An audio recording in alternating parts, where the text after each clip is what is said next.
ମହାଭାରତର ସବୁଠୁ ଦୁଃଖଦ କାହାଣୀ ହେଉଛି କର୍ଣ୍ଣଙ୍କ କାହାଣୀ। ଆପଣ ଜାଣନ୍ତି କି କର୍ଣ୍ଣ କାହିଁକି ପାଣ୍ଡବଙ୍କ ସହ ଯାଇନଥିଲେ? ସତ୍ୟ ଜାଣିଲା ପରେ ମଧ୍ୟ ମିତ୍ରତା ଛାଡ଼ି ନଥିଲେ। ଜନ୍ମରୁ ନୁହେଁ କର୍ମରୁ ମହାନ ହୋଇଥିଲେ କର୍ଣ୍ଣ। ସାରା ଜୀବନ ଅପମାନ ସହିଥିବା ଯୋଦ୍ଧାର ନାମ ଥିଲା କର୍ଣ୍ଣ। ମହାଭାରତର ସବୁଠୁ ବଡ଼ ଦାନବୀର କିଏ ଥିଲେ ଜାଣନ୍ତି? ଏହି କାହାଣୀ ଆପଣଙ୍କ ଆଖିରେ ଲୁହ ଆଣିଦେବ।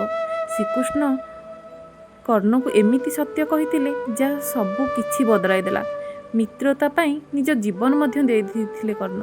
ଏହି କାହାଣୀ ଆମକୁ ଶିଖାଏ ଭଲ ମଣିଷ ହେବା ମାତ୍ର ପର୍ଯ୍ୟାପ୍ତ ନୁହେଁ। ମହାଭାରତର ସବୁଠୁ ଭାବୁକ କାହାଣୀ ହେଉଛି କର୍ଣ୍ଣଙ୍କ କାହାଣୀ। ସାରା ଜୀବନ କର୍ଣ୍ଣକୁ ସୁତପୁତ୍ର ବୋଲି ଅପମାନ କରାଯାଇଥିଲା, କିନ୍ତୁ ସେ ଥିଲେ ଗୋଟେ ମହାନ ଯୋଦ୍ଧା ଓ ଦାନବୀର।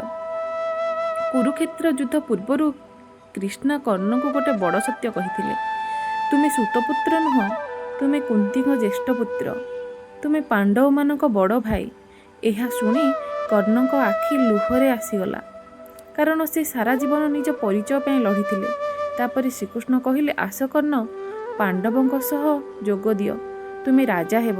କିନ୍ତୁ କର୍ଣ୍ଣ ଶାନ୍ତ ଭାବରେ କହିଲେ, ଯେତେବେଳେ ସମସ୍ତେ ମୋତେ ଅପମାନ କରୁଥିଲେ ସେତେବେଳେ ମୋ ହାତ ଧରିଥିଲେ ଦୁର୍ଯ୍ୟୋଧନ। ଆଜି ମୁଁ ତାଙ୍କୁ ଛାଡ଼ିପାରିବି ନାହିଁ।